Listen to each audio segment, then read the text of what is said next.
За тэгвэл өнөөдөр бидний энэ сургаалаар дамжуулан бидний суралцах ёстой зүйл юу вэ гэхээр итгэгчид ариун 7 хоногийн үйл явдал болох Есүс Иерусалимд сүр жавхлантаа орж ирсэн үйл явдлаас суралцсан. Амен. Иерусалимд сүр жавхлантаа орж ирж байгаа энэ үйл явдлаас суралцсан. За ариун 7 хоногийг би нодлон яг энэ хэсгийг та нарт хуваалцж ирсэн. Тэгэхээр энэ тойм болгоод та нар сайн хараарай. За ишлэл байна, гаргууд байна, үйл явдал байна. Тэгэхээр өнөөдөр буюу яг Palm Sunday гэж нэрлэдэг байгаа.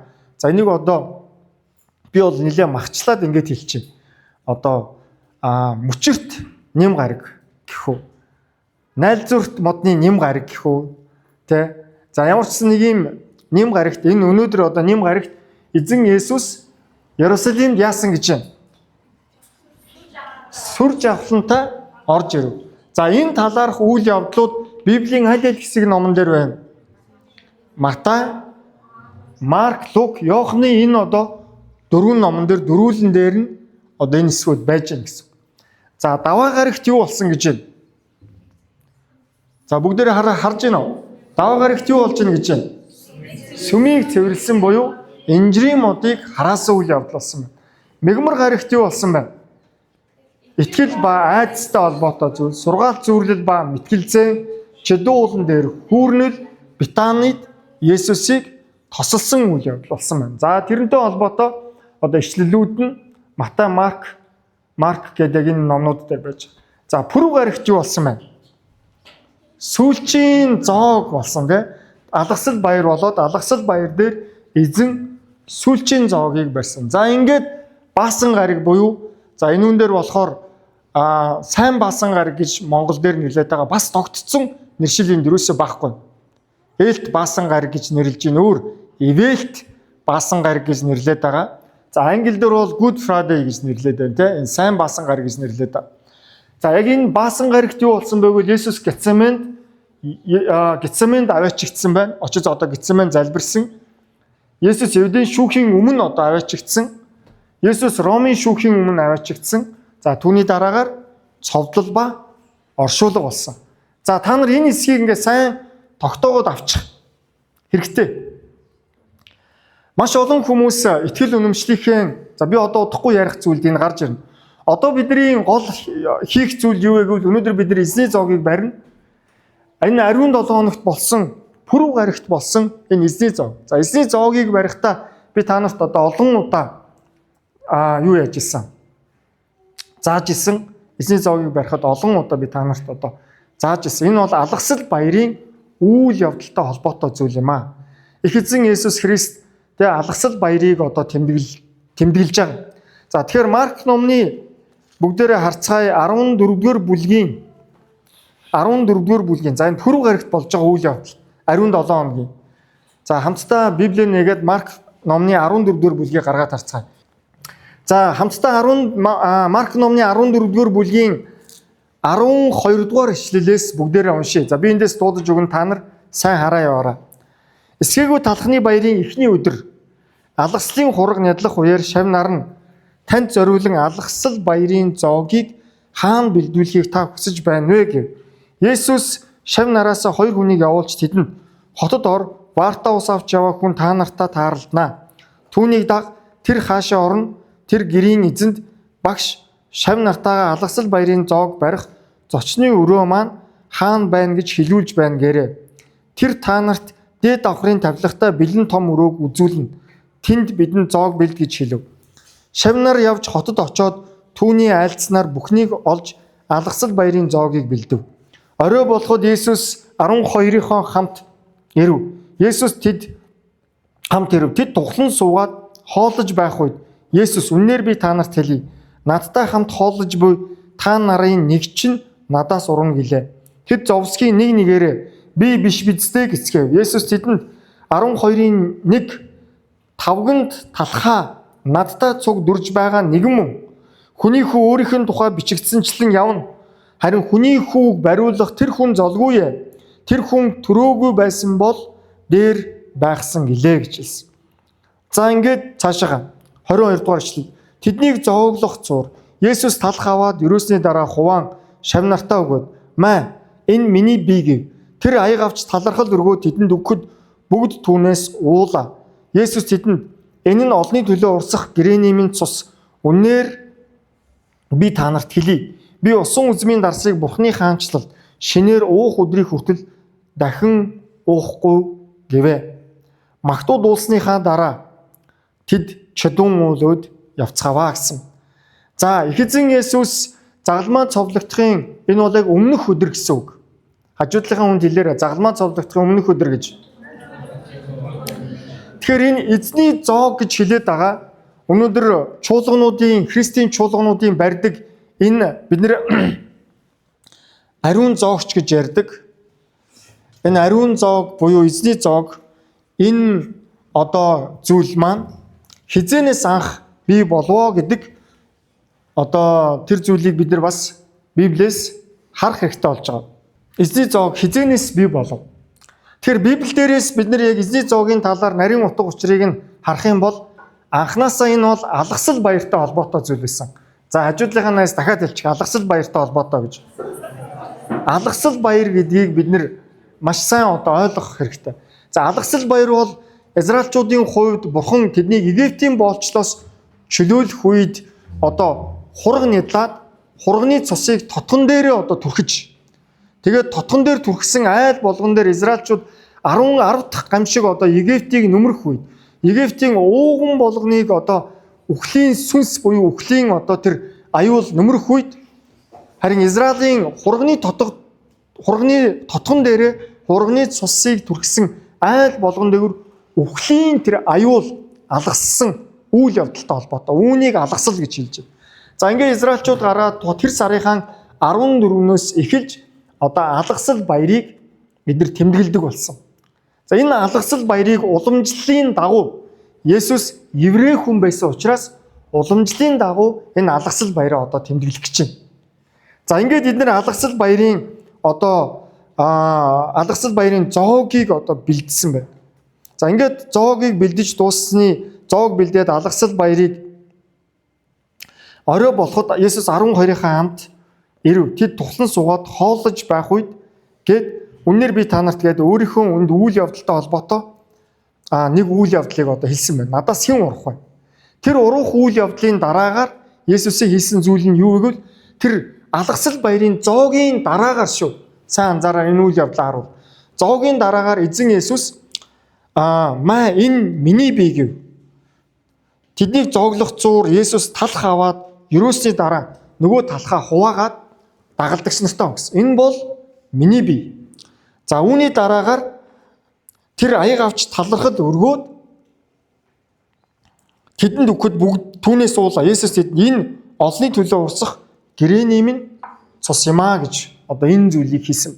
Тэгэхээр алгасал баярын зоог бол эзэн Христ хүн төрлөختний гим нүглийн төлөө загалмаа цовлогдох, хүн төрлөختний гим нүглийн төлөө өөрийн ариун цусыг урсгах тэр үйл явдлын одоо бэлэгдэл гэж одоо бас үздэг. Бэлэгдэл гэж үздэг. Тэгээ өнөөдөр тэгвэл бидэнд яг энэ эзний зоог ямар хамаатай вэ гэж. Эзний зоогоор бидний хийх зүйл юу гэвэл Есүс Христ бидний гим нүглийн төлөө загалмаа дээр үргэлжсэнийг бид энэхүү зоогийг барихдаа дурсан сандаг. Амен. Бидний гим нүглийн төлөө загалмаа дээр одоо зовсон, загалмаа дээр өөрийн биеийг өгснийг бид энэхүү зоогийг барихдаа дурсан сандаг. Тэгээ түүний дараагаар бид эзний зоогийг барихдаа бас бид усан үзмний шүүсийг одоо уудаг. Гэхдээ үүгээр бид юуг одоо илэрхийлдэг вэ? Энэ усан үзмний шүүс нь Есүс Христ бидний гим нүглийн төлөө урсгасан цусыг бэлэгдэж бид энэхүү одоо усан үзмний шүүсийг уудаг. Энэ нь бидний итгэлийн амьдралд ямар ач холбогдолтой юм бэ гэж асуулт гарч ирж байгаа. Энэ нь бидний итгэлийн амьдралд ямар ач холбогдолтой вэ? Нэгдүгээрт нь Есүс Христ Паул Коринт номон дээр юу гэж хэлсэн бэ гэвэл та нар түүнийг эрхийг хүлээн үн зүйлийг хийдэг. Хоёрдугаарт нь Христ бидний төлөө юу хийснийг дурсдаг. Гуравдугаарт нь бид итгэлийнхээ амьдралд илүү их ач холбогдол өгдөг. Есүс Христ бидний аврагч эзэн, та бол мөн таны бидний гим нүглийн төлөө хийсэн үйлсээр минь дамжуулан, үйлсээртэй дамжуулан би аврагдсан гэдгийг бид сүнслэг ертөнцид болон өөрийнхөө итгэл үнэмшил тунхаглаж байдаг. Амен. Тэрнээс биш эзний зоог гэдэг бол ямар нэгэн одоо шашны зан үйлтэй холбоотой төстэй зүйл огт биш байна. Харин бидний итгэл үнэмшлийг маань улам хүчрхэгжүүлдэг, улам баталгаажуулдаг зүйл. Бүр түүгээр зогсохгүй зарим газар эзний зоогийг барихдаа юу гэж бүр итгэж үнэмштэйвэл эзний зоогийг барих үед бидний өвчин илаашардаг. Бидний амьдралд эзний таалал ирдэг гэж итгэж үнэмшдэг байгаа. Тийм учраас бүгдээрээ хамтдаа яг одоо эзний өмнө ирээд эзний зоогийг барьцгаая. Нэгдүгээрт нь анхааруулах зүйл байна. Эзний зоогийг барихаас өмнө бид өөрсдийгөө даруусгадаг. Бид бардан байдал, бид ихрхэг байдал, бид өөрсдийгөө өмгөөлсөн, би мундаг, би лаг, би хүчтэй, би болж гин, би чадж гин гэдэг хандлагуудаа бид нар хоошин тавиад эзэн Есүс та бол хаадын хаан, эзний эзэн. Та бол гин нүглийн цорын ганц тэр төгс тахил. Таны үхэл, таны загалмаан дээр хийсэн үйлсээр тань дамжуулан, таны үхэл ба амьдлалтаар дамжуулан би аврагдах боломжтой болсон гэдгээ бид хүлээн шүү. Элт баасан гариг буюу энэ баасан гаригаар бид нар хамтдаа бас цуглаан хийн. Тэгээд христч хүмүүсийн хувьд бол энэ өдрийг бид нэр одоо юу гэдүүлээ зүгээр өнгөрүүлж болохгүй. Цагаан сарын баяр, улсын баяр, шинэ жил гэх март бүр цэргийн баяр гэдээ бид нар тэмдэглээд байгаа шүү дээ. Тэгсэн хэрнээ бид нар эзний хамгийн чухал христч хүмүүсийн хизээч одоо мартаж болохгүй амьдралдаа ингэж бүр юм зан заншил болгон хөгжүүлэх ёстой. Энэ одоо чухал өдрийг бид нар зүгээр ингэж өнгөрүүлж өрөөсөө болохгүй. Тэгэхээр Элт баасан гаригаар 18 цагт бид нар хамтдаа цуглаж одоо энд эзэнд магтаал залбирлын одоо ер нь бол цуглаан хийн. Тэгээд та бүхнийг урьж байгаа шүү. Ажуулагын найзад ирэх баасан гаригийн 18 цагаас цуглацгаая гэж хэл.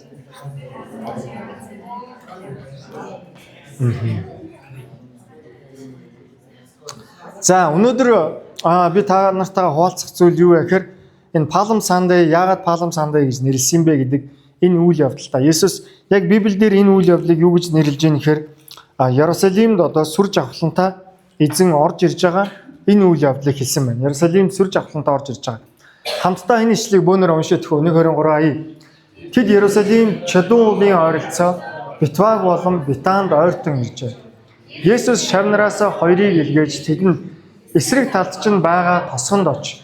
Тэнд очиод та нар хүн ер унаж байгаагүй уяатаа дудран олно. Тайлаад энд авчир. Яагаад ингэж байна вэ гэж хэн нэгэн та нарт хэлбэл эзэнд энэ хэрэгтэй байна. Даруй үүнийг чинь ийшээ явуулчих нь гэрээ гэв.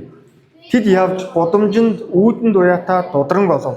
Тэгэд уяаг нь тайлж байтал тэн зогсох багцын зарим нь дудранг тайлж та нар яах гэв гэхэд Есүсийн айлдсны дагуу хэлсэн тэднийг явуулав. Тэд дудранг Есүст авчраад дээр нь дээлүүдэд тохож Есүсийг мордуулав. Олон түмэн дээлээ зам дээр дэвсэж зарим нь талбайгаас цавчсан айл зүрийг дэлгэжээ. Өмнө хойно нь явагсад Хозаана эзний нэрээр ирэх чинь ерөөлтэй. Эцэг Давидын маань хаанчлал айсвэ. Хаан Давидын маань айсвэ хаанчлал ерөөлтэй. Хамгийн дээдэд Хозаана гэж хашгиралдаж байлаа. Есүс Иерусалимд орж сүмд очив. Эргэн тойрноо харахад цаг эдийн орой болсон тул Битаныг зөвлөвэ гэсэн байна. За.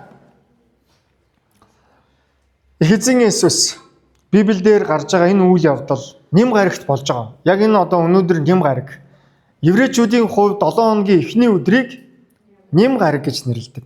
Харин одоо сүүлд хүн төрлөختөн өөрөө Григорийн тооллоор өөрчлөгдөөд еврейчүүд одоо ч гэсэн яг энэ үгээр явж байгаа. Харин бид нар бол яадаг вэ гэхээр нэм 7 хоногийн эхний өдөр хизээ эхэлдэг бай. Даваа гарагт эхэлдэг те. Харин еврейчүүдийн хувьд нэм гарагт. Тэгэхээр 7 хоногийн эхний өдөр Есүс Христ одоо сүмд Иерусалимд орж ирж байгаа. Гэхдээ Иерусалимд орж ирэхдээ маш сүр жавхлантай эзэн Есүс орж ирсэн. Маш сүр жавхлантайгаар тэр орж ирсэн. Есүс яагаад хааны морь бус харин илжиг унан Иерусалимд орж ирсэн бэ? Бид нар саяны үйл явдлаас харах юм бол эзэн Есүс юу унан одоо Иерусалимд орж ирсэн гэсэн. Дудран тэгсэн хэрнээ хүмүүс юу гэж хашгирсан бэ гэвэл Хозаана эзний нэрээр ирэх чинь ерөөлтэй гэж одоо иш үзүүлгийн үг хэлэн тэд нар хашгиралцсан байна. Иш үзүүлгийн үгсийг хэлэн тэд нар хашгиралдаж байгаа. Иерусалимд орж ирэхэд нь хүмүүс бүр юу хийсэн бэ гэхээр найлзур мод буюу одоо далдуу мод гэж ярьдаг монголоор. Далдуу модны мөчрийг ингэж дэвсэн Дээрээс нь хувцаад ивсэн нөгөө илжиг явах замд нь ингэж тавьж байгаа. Энэ нь болохоор хааныг хүндэтгэж, хааныг одоо хаан хүнийг хүндэтгдэг ийм илэрхийлэл байна. Есүсийг ингэж одоо ухтан авсан. Гэтэл яг үнэндээ Есүс яагаад морь бус тэр илжиг унваа? Есүс яагаад морь бус тэр илжиг унсан бэ? Яг үнэндээ морь бол өөрөө дайн хаадууд дайнд явахдаа морь ундаг ийм одоо заншил байж. Дайнд явахдаа морь ундаг. Инх тайвныг бус. Харин эзэрхийлэл түрмгийллийг бэлэгдэж байгаа үйл явдал морь унаж өөрөө орж ирэх юм. Харин Есүс илжиг унан орж ирсэн. Эзэн Есүс инх тайвны хаан гэдгийг тэр илэрхийлж байна. Эзэн Есүс инх тайвны хаан. Хажуудлынхаа хүндлэлээр эзэн Есүс бол инх тайвны хаан юм аа гэж. Энэ нь юу илэрхийлдэг вэ гэвэл эзэн Есүс хүчээр захирахгүй. Харин их эзэн Есүс зүрх сэтгэлийг амар амгалангаар удирдан чиглүүлэх, амар амгалангаар байлдан дагуулах хаан гэдгийг илэрхийлж байгаа зүйл. Эзэн Есүс морь унаж орж ирээгүй. Харин эзэн Есүс илжиг унан орж ирсэн. Хүмүүс хаан мэт түүнийг хүлээн авсан. Библиэлд юу гэж гардаг вэ гэхээр иш үзүүлэг одоо энд биелээ болж байгаа. Захарай номны 9-9-р иш үзүүлгээс иш татсан. Сионы охиноо үлэмж ихээр баярлагтун. Ярусалим охиноо ялалтын уухай хадаагтун. Үзэгтун хаан чин чам руу очиж байна. Тэр бол зүвт ялагдшгүй даруухнаар илжиг унжээ. Илжигний түл болох дудран унжээ гэдэг энэ иш үзүүлгийг одоо эзэн Есүс биелүүлсэн, бас хүмүүс үнийг нь иш татсан байна. Хүмүүс үнийг нь иш татсан. Их эзэн Есүс айл хэдэн зууны тэртээ хэлэгдсэн Захарай иш үзүүлэгчээр дамжуулан хэлэгдсэн энэ иш үзүүлгийг эзэн Есүс яасан бэ гэвэл биелүүлж байгаа. Маш гайхалтай. Хэдэн зууны өмнө эзэн Есүс загалмаа цовдлогдохын өмнө Ярусалим руу сүр жавхлантай орж ирэхдээ илжигний дудран унаж орж ирэх болно. Ярусалимын охиноо ялалтын уухай хадаагтун үзэгтун хаан чин чам руу очиж байна. Тэр бол зүвт ялагдшгүй. Тэгээд маш тодорхойгоор даруухнаар илжиг унжээ гэж хэлсэн. Тэр хааны хэн бэ гэдгийг, тэр ямар хаан бэ гэдгийг энэ иш үзүүлэг Есүс Христийг мэдлэхээс энэ үйл явдал болохоос хэдэн зууны тэртэйгээр иш үзүүлсэн байна. Эзэн Есүс энэ иш үзүүлгийн биелэл болсон. Биеллийг гүйцэлдүүлсэн. Мөн Матай номны 21:4-5 дуулал номноос иш татж байгаа юм. Энэ хэсэг дээр энэ иш үзүүлэгчээр хэлүүлсэн бэлэгдэхийн тулд билээ. Энэ юу вэ гэвэл харагтун хаан эзэн чин чам руу даруухнаар илжиг буюу эдлгээний адгуулсын түл дудран унаад айсуй гэж Сион охинд дуулгаа гэдгийг одоо дуулал номны 118 дугаар хэсгээс иш татсан байж байгаа. Тэгэхээр Матай зохиогч, Матай бичигч болохоор яг энэ үйл явдлыг Ярусалим руу сүр жавхлантай орж ирээд дудран унж байгаа энэ үйл явдлыг Матай бичигч болохоор дуулал номноос иш татсан бол харин Марк Захарай номноос иш татсан гэсэн үг. Тэгэхээр энэ нь өөрөө хэдэн зууны тэртээ хэлэгдсэн иш үзүүлэг байж байна. Яг нэг үйл явдлыг өөр цаг үед иш үзүүлэгч нар хэлсэн байна. Тэрийг нь тухайн үед Есүсийг Ярусалим руу сүр жавхлантай орж ирэхийг харсан Есүсийн дагалдагчдын хоёр нь Марк, Матай хоёр өөр одоо ном иш үзүүлгийн номноос иш татаж хэлсэн.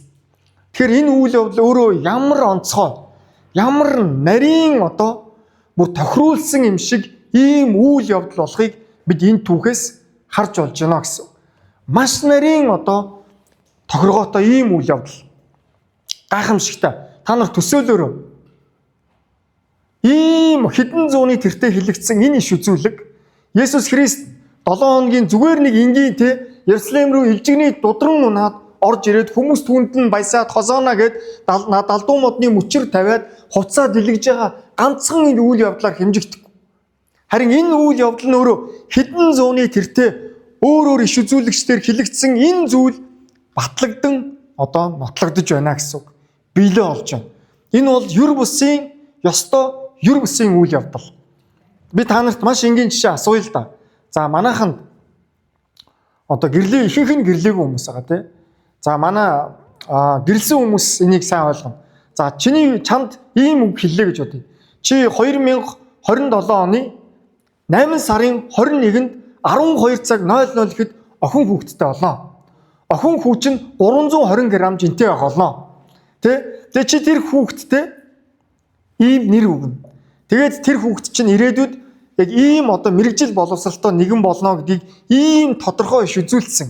Зүгэнцэн байгаад 2028 оны 8 сарын тэр өдөр яг энэ иш үзүүлгийн дагуу энэ хүүхэд танаа гэр бүлд мэндэлвэл та яах вэ? Яг ингэж хэлсэн грамм жин бүх юм тааруул та яах вэ? За. Энд ч бас гайгүй мэдлэгтэй хүн байна гэж хэлэх үү? Эсвэл энэ юр бусын зүйл байна гэж хүлээж авах уу? Юр бусын зүйл байх болно. Гэтэл эзэн Есүс Христийн Иерусалим руу энэ нэм гарагт зүгээр энгийн нэг илжигний түл унаад орж ирж байгаа энэ үйл явдал нь өөрөө юр бусын үйл явдал байсан амин. Иш үзүүлгээр биелсэн зүйл байж, иш үзүүлгээр хилэгдсэн ийм үйл явдал.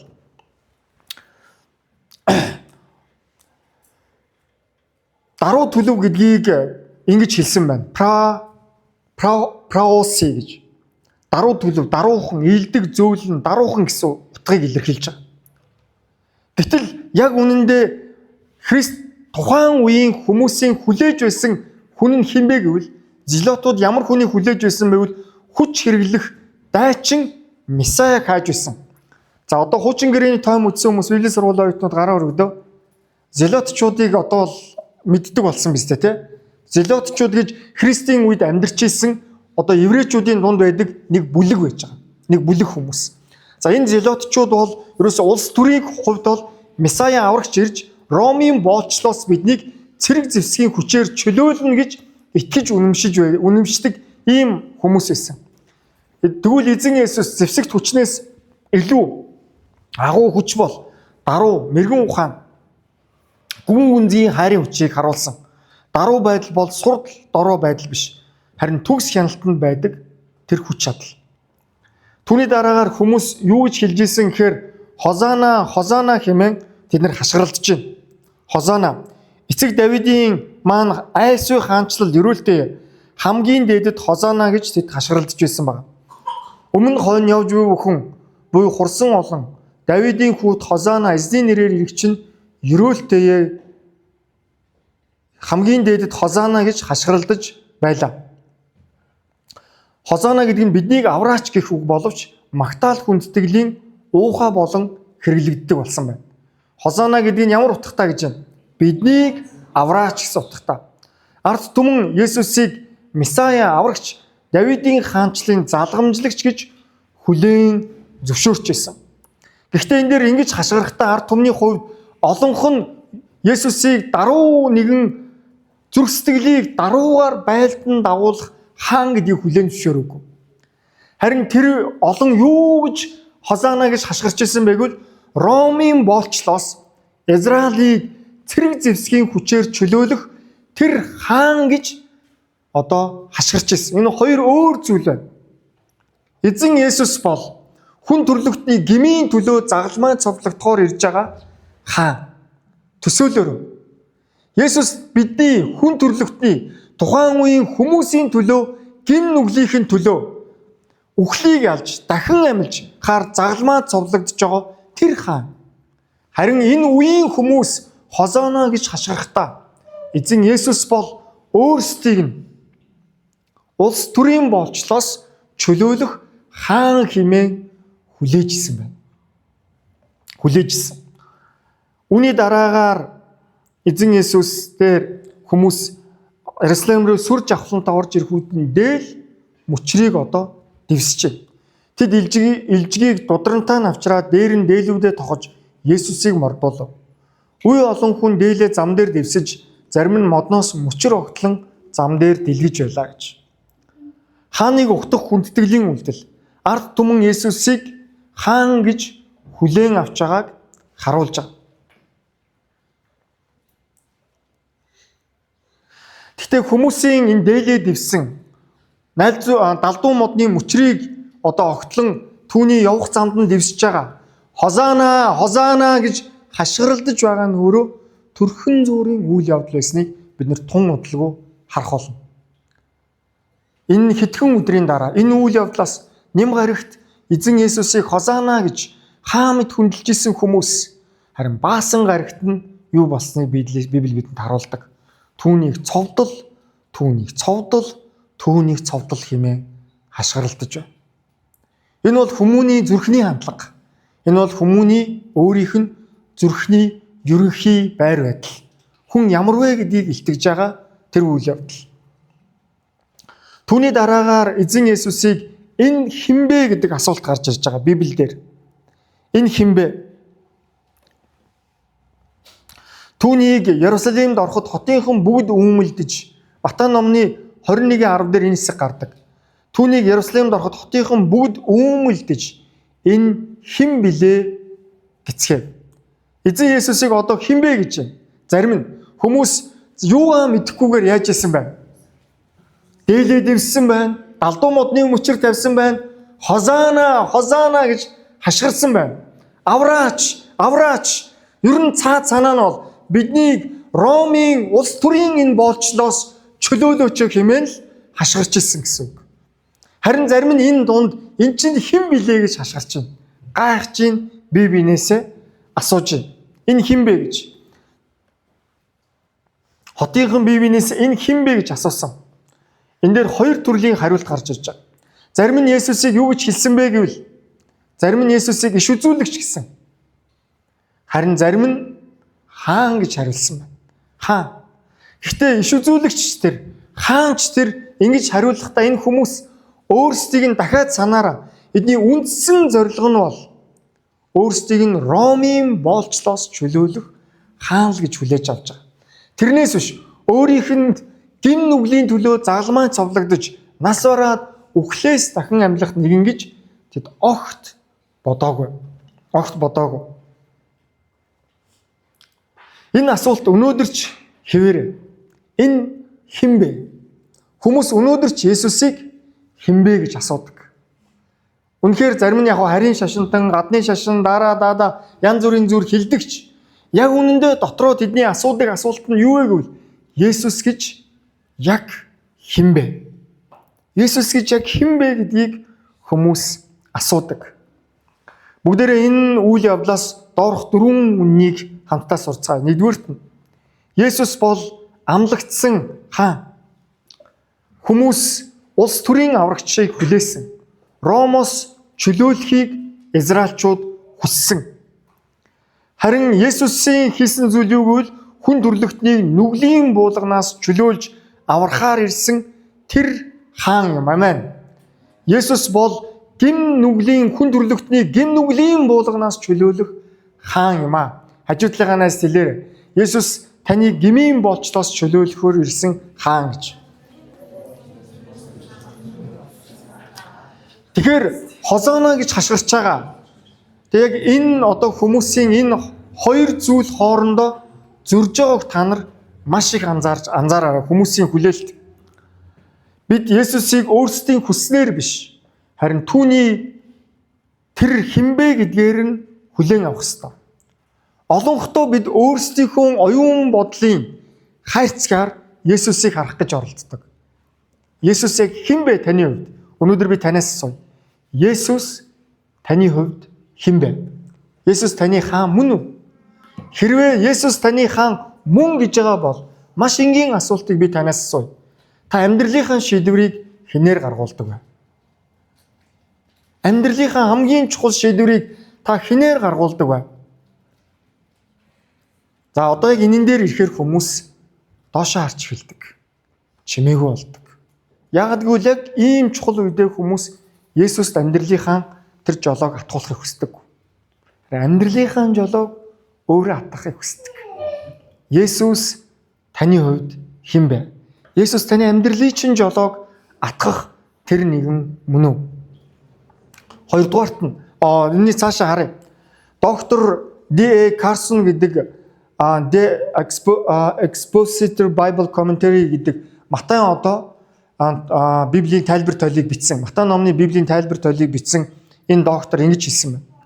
Есүс өөрийгөө Месая хаан гэдгээр зориуд илчилж байгаа боловч хүмүүсийн хүлээж байсан тэр хаан биш юм а гэж. Тэр төрлийн хаан биш юм. Хүмүүсийн хүлээж байсан хаан бол Ромоос Израилийг чөлөөлөх хаан байсан. Харин Есүс өөрийгөө Месая гэдгийг зориуд илчилж байгаа боловч хүмүүсийн хүлээж байсан хаан биш юм а гэж одоо Матай номны тайлбар тоолыг бичсэн доктор ингэж хэлсэн. Хоёрдугаар гол санааг бүгдээр харцгаая. Даруй байдал бол Бурхны зам. Есүс өөрийгөө өргөмжлөөгүй. Есүс үйлчлэгчийн дүрээр тэр ирсэн. Тэгвэл өнөөгийн дэлхий юу гэж хэлдэг вэ гэвэл өөрийгөө харуул амжилтаараа өөрийгөө батал гэдэг. За энэ бол өнөөдөр христч хүмүүсийн хувьд маш том сорилт байдаг. Амжилтаараа өөрийгөө харуулах. Амжилтанд дургуун гэж байхгүй. Амжилтыг Библиэлд буруу зүрүү гэдэг зүйлийг яриаггүй. Харин үүнээс илүүгээр бидний Есүсээс сурах ёстой хандлагын талаар ярьж байгаа маань. Есүсээс сурах ёстой хандлага. Амжилттай хүн даруй байж болдог амин. Ажууллагын үнд хэлдэг амжилттай хүн даруй байж болдгоо гэж. Харин дэлхий юу гэж хэлдэг вэ гэвэл амжилтаар өөрийгөө тодорхойл гэдэг. Амжилтаар бид өөрсдийгөө тодорхойлохгүй. Харин Христийн алдрын төлөө бид амжилттай байхыг сонгоно амин. Амжилтаараа бид эзний нэрийг алдаршуулах болно. Харин намайг тодорхойлох зүйл бол миний эзэн Есүс Христ. Амин. Хажуудлагаа найс хэлээрэй. Намайг тодорхойлох нэгэн бол амжилт биш, миний эзэн Есүс Христ юм а гэж. Амжилт маань эзний алдрын төлөө байх ёстой зүйл. Тэрнээс амжилт таны ямар мундаг, таны ямар лагийг дэлхийтэй адил тодорхойлох нь өөрөө Библийн зарчим биш байна. Харин өнөөдөр яг үнэндээ маш олон христч хүмүүсийн төөрөлддөг зүйл юу юм бэ гэвэл Христийн төлөө амжилттай байх гэдэг нэг ийм одоо худлах хуурмагт өргөтүүлдэг. Амжилттай байх нь буруу биш. Эзнийг алдаршуулах, амжилт нь эзнийг алдаршуулах нэг хэрэгсэл.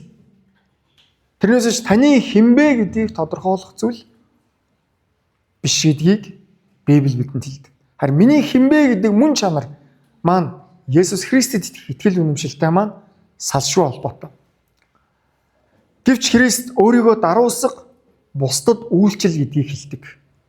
Даруй байдлын талаар хэлж байгаа. Есүс даруй байдал бол Бурхны зам. Есүс Христ морь унаж биш, харин ээлжиг унаж орж ирсэн гэдгийг бид нар үргэлж санах хэрэгтэй амин. Есүс өнөөдөр бид нар бол ер нь болж л өгвөл юу унах гээд байгаа вэ? Морь унчмаар байгаа шүү дээ, тий. Одоо орчин цагийнхаар бол одоо юу гэдгийг тий. Мэдээж тэрийг унахыг үүсэхгүй сайн тий. Чадж байгаа бол тэр амар үнэтэй одоо тий машинуудыг унна одоо Mustang гэл манайхан ч бүр ярьж байгаа шүү тий. Эсвэл одоо Lexus 300 юу ч байдیں тий 570 машин унаал явмаар. Миний үүсэхгүй. Гэтэ бидний чанар, бидний дотоод чанар маань үргэлж даруй байх хэрэгтэй амин. Библи энийг хэлж байгаа. Бид нар гэр бүлдээ, бид нар ажил дээрээ, бид нар чуулган дээрээ даруй байхыг сонгох хэрэгтэй амин. Даруй байдлыг сонгох. Даруй байдал гэдэг нь өөрөө дүлийдэн боргихыг хэлдэггүй. Тэ ингээд байж. Харин даруй байдал гэдэг бол хэрэгцээтэй үед нь шудраг осны талд зоригтойгоор зогсохыг хэлдэг. Шудраг осны талд зоригтойгоор дуурахыг хэлдэг. Шудраг осны төлөө шаардлагатай бол хийх ёстой алхмуудаа хийхийг хэлдэг. Даруй байдал гэдэг бол дууга байдлын нэр биш. N.T. Wright гэдэг энт теологч Jesus and the Victory of God гэдэг номонд ингэж хэлсэн байна. Олон түмэн Есүсийг хаанчлыг авчрах нэгэн гэж магтаж байсан ч түүний хаанчлын мөн чанарыг хараахан ойлгоогүй юм а гэж. Яг тухайн үеийн Иерусалимд амьдарч исэн Есүсийг Хозаана гэж хашгирч исэн тэр олон түмэн Есүсийн хаанчлалын мөн чанарыг юусоо ойлгоогүй. Өнөөдөр би танаас асуух асуулт. Та Есүсийн хаанчлалын мөн чанарыг ойлгодгоо. Заримдаа надтай уулзж байгаа залуу хүмүүс Христийн чуулган ийм сул дорой байх ёстой юм. Даруй байдлаа та нар бүр арай дэндүүлэх юм аа. Яагаараа ингэдэм. Өстой та нар өстой жинхэнэ одоо хүчтэй болж өстой тий. Энэ нийгэмд өстой нэр өстой мөнгө төгрөгийг олж өстой мөнгө төгрөгөөр бужигнуулж өстой үзүүлэх ёстой байхгүй юу гэдэг нэг иймэрхүү мессежийг хэлж исэн тохиолдлууд байдаг. Мэдээж мөнгө төгрөгийг бид эзний халдрын төлөө, түүний хаанчлалын төлөө ашиглах ёстой. Энэ чухал зүйл. Харин түүний хаанчлалын мөн чанар юу вэ гэдгийг эхлээд бид ойлгох ёстой. Амен. Залуу хүмүүст байдаг нэг том сорилт юу вэ гэвэл хаанчлалын мөн чанарыг ойлгохоос өмнө үзүүлээд өгье гэдэг. Батлаад өгье, нотлоод өгье, тэ? Өстой алаад өгье, өстой бужигруулад өгье гэдэг ийм одоо ирч хүч байдаг залуу хүнд. Харин бид нар эхлээд ирч хүчийг үүсэхгүй сайн зүйл салхишуурах шиг бужигнахаас өмнө түүний хаанчлалын мөн чанарыг бид ойлгох ёстой.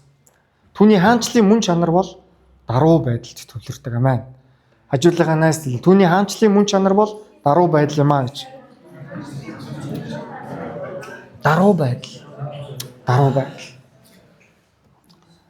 Түр зуурын сэтгэл хөдлөлөөс илүү жинхэнэ итгэлээр бид эзэн дээр ирэх ёстой. Энэ 3 дахь одоо суралцах зүйл. Нэм гарагт хүмүүс хозаана гэж хашгирч ирсэн. Харин баасан гарагт хүмүүс цовдол гэсэн. Ерөөсөө хэдхэн өдрийн дотор хүний зүрх сэтгэл хуурчин. Сургаалт үгс номон дээр юу гэж хэлсэн байдгүй вэ? Зүрх сэтгэл бол бүхнээс хуурамч юм а гэж хэлсэн. Өнөөдөр би Есүсээ танд хайртай гэж хашгирч ирсэн бол жилийн дараа Есүс ч юу л болдоо гэдэг магадaltaй. Бид өөрсдийнхөө зүрх сэтгэл рүү үргэлж өнгөж явах хэрэгтэй байдаг. Тийм учраас бидний пасторууд хүмүүсийг дагалдуулахдаа асуулт юу гэдэг вэ гэвэл хамгийн түрүүнд тэр хүний ур чадварт бид төвлөрдөг. Харин тэр хүний хандлага руу өнгөйдөг. Хандлага нь ямар вэ? Хандлагатай нь ажиллаад эхлэнгүүт л залуу хүмүүс яадаг вэ гэвэл за болидоо. Тэ? Дандаа хандлага ярьж байгаа одоо ийм цаг үе бишээ гэд яваад өгөх нь заримдаа илбэг байдаг. Гэтэл Библиэл дээр юу гэж хүний хандлагыг ямар болохыг сая энэ үйл явдлаас бид нар харж болж байна. Нэм гарагт нь хозаана гэж хашгирч ирсэн хүмүүс харин баасан гарагт нь цовдол хэмээн хашгирч байгаа. Нэг л хүмүүс байсан гэдгийг бид санаараа. Өнөөдөр бид өөрсдөөсөө асуух асуулт миний итгэл тогтвортой юу? Эсвэл нөхцөл байдлаас хамаардгүй гэж бид асуух ёстой. Миний итгэл үнэхээр тогтвортой юу? Ямар ч салхишуурга мэт амьдралын нөхцөл байдал донд би эзэн Есүст итгэсэн ганхшгүй бат сууртай тийм итгэл надад байна уу? Тийм итгэлийг би тийм итгэлтэй би хэрхэн болох вэ гэж өөрөөсөө бид асуух хэрэгтэй. Амен. Хажуудлынхаа найз асуугаараа таны итгэл ганхшгүй батуу гэж.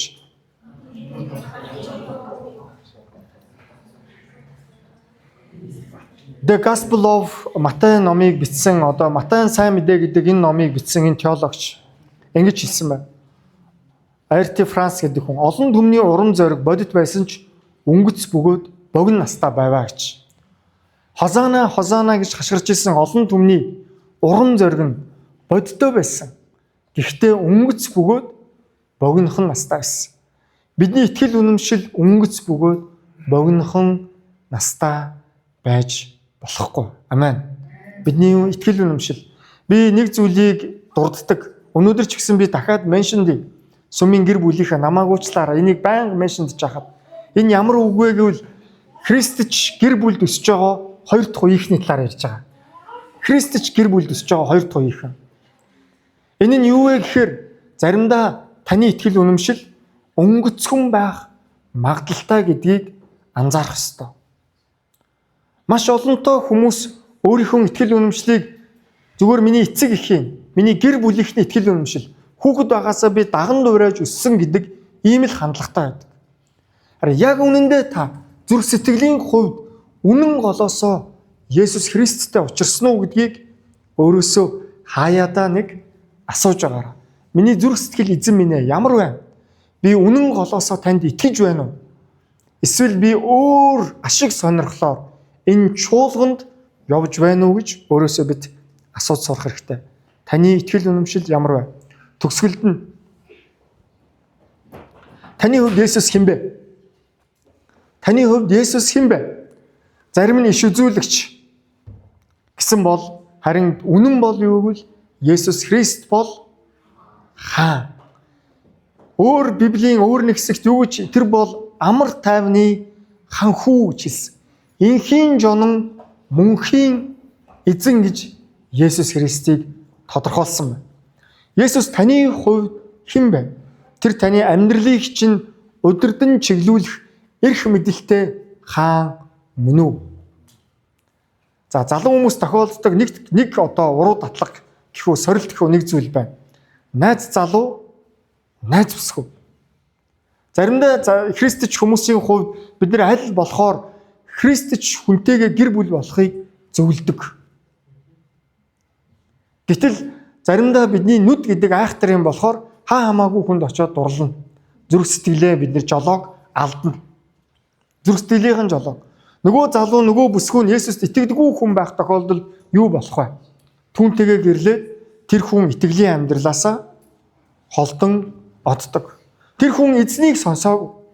Харин өөрийнхөө зүрх сэтгэлийг л сонссон байдаг. Тэгээд ийм амьдралаар явсан тохиолдол бай. Итгэлээсээ холдож, итгэлийн амьдралаа бүр мөсөн алдсан ийм жишээнүүдийг бид олон хардаг. Есүс таны хэн бэ? Хажуудлагаа найзаас асуугаарай. Есүс таны хувьд хэн бэ?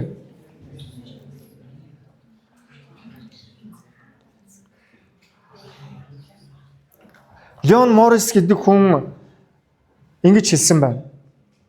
The Gospel According to Matthew гэдэг энэ номын одоо зохиогч. Энэ хэн бэ гэсэн асуулт маш чухал. Учир нь Есүсийг зөв ойлгох нь зайлшгүй шаардлагатай юм а гэсэн. Энэ хэн бэ? Тэнд байгаа хүмүүс Есүсийг энэ хэн бэ гэж асуусан. Та Есүсийг та хэн бэ гэж үе асууж байгаарай. Амен. Есүсийг хэн бэ? Та яг хэн бэ? Тэгээд өөрөөсөө бас ингэж асууж. Есүс миний хувьд хэн бэ? Есүс миний хувьд хэн бэ гэж өөрөөсөө ингэж асууж сурах хэрэгтэй. Амен. Би та нараас асууя. Та ингэж хамгийн сүүлд хизээ асуусан бай. Есүс миний хувьд хэн бэ гэж. Өөрөөсөө залбирал дундаа ингэж асууж сур. Хэрэгжүүлэлт. Есүсийг амьдралынхаа хаан болгох шийдвэр гаргацгаая. Есүсийг амьдралынхаа хаан болгох шийдвэр гарга. Зөвхөн үгээр биш, харин шийдвэр. Таны шийдвэрүүдийг хэн удирддаг вэ? Өнөөдрөөс та өөрийнхөө амьдралын хаан, Есүс та миний амьдралын хаан болооч гэж асууж залбир. Хоёрдугаарт нь даруй байдлыг сонго. Харилцаанд ямар нэгэн маргаан мэтгэлзээнд эсвэл манлайлалд даруй байх алхмыг сонго. Амен. Даруй байх алхмыг сонго. Гуравдугаарт нь итгэлээ бат бөх болго. Библийг унш. Эзний өмнө тогтмол залбир. Харин сэтгэл хөдлөлөөр бус итгэлээ үнэн дээр суйрлуул. Хозаана гэж хашгирч байгаагаар нь хүмүүс нэм гарагт ингэж хашгирсан. Харин баасан гарагт тэд нэр цовдол хэмээн хэлсэн. Тэгвэл өнөөдөр өөрсдийнхөө итгэлийг бид нэр бат бүх болго. Яг Есүс Христэд үнэн сэтгэлээсээ итгэлээ авчир. Дөрөвдүгээрт нь Есүсийг олон нийтийн өмнө хүлээн зөвшөөр. Хүмүүс хозаана гэж чанга хэлсэн. Харин бид өнөөдөр эзнийг хозаана хэмээн Есүс бол миний аврагч хэмээн бид олонний өмнө тунхаглаж сурах хэрэгтэй. Амен. Саяхан нэгэн сагсны тэмцээн дээр нэг христч залуу плей-офф дээр түүнээс одоо сэтгүүлч асуусан. Маш сайн тоглож исэн. Чамд юу ингэж нөлөөлсөн юм бэ гэсэн чинь христ залуу юу гэж хариулсан бэ гэвэл миний эзэн Есүс гэж хариулахын оронд харин далдын хүчээ гэж хариулсан. Тэгээд үүнээс нь болж христч одоо зарим залуучууд те түүнийг түнд жоохон тэ итгэл алдарсан. Энэ бол сайн үлээ биш. Заримдаа бидний амьдрал яг ийм сорилт ирдэг. Юу чамааг ийм болгоч байгаа гэсэн чи алдын үуч гэж хэлэхгүй маа гэхэд би өөрөө эсвэл би 7 хоногт ийм гэдэг ингээд булзааруулаа. Зүгээр л Есүс намайг ийм болгосон юм аа. Би Есүсийн чуулганд явсан учраас миний зан чанар өөрчлөгдсөн. Есүст итгэсэн учраас миний амьдралыг харахаараа өөрчлөгдсөн. Есүст итгэсэн учраас бусадтай харилцаа өөрчлөгдсөн. Есүст итгэсэн учраас би гин нүглийн буулганаас чөлөөлөгдсөн. Есүст итгэсэн учраас би хорч урслуудаас чөлөөлөгдсөн гэж хэлэх эр зоригтой итгэл бидэнд хэрэгтэй байна. Амен. Үүнийг бид хэрэгжүүлэх хэрэгтэй. Энэ сургаалын дүгнэлт Есүс таны хувьд хэн бэ? Есүс рүү очихдоо хүсэн тэмүүлж очдгоо. Есүс ашигтай учраас очдгоо. Есүсийн даруй дүр танд таалагддаггүй эсвэл таалагддаггүй юу? Энэ арай л даруй Есүс те арай нэг жоохон илүү те өөр байж болоогүй гэж бодогддгүү. Есүс рүү зоримог ирцгээе. Есүс рүү эрэхтэй хүсэн тэмүүлж ирцгээе. Есүсийг даруй хааны дүрээр бүдээрээ харж сурцгаая. Амен. Хамтдаа босоод эзний өмнө ирээ залбирч